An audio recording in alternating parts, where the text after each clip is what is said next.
kam daryti ant kalnų dviračio skirtingas stabdžių sistemas, tiksliau standartus.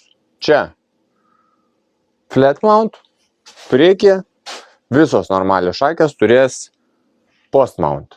Dar yra IS standartas, tai International standartas, tai yra senesnis, iki šiol naudojamas ant kokių nors paprastų šakių rigidinių, kur neamortizuojančios.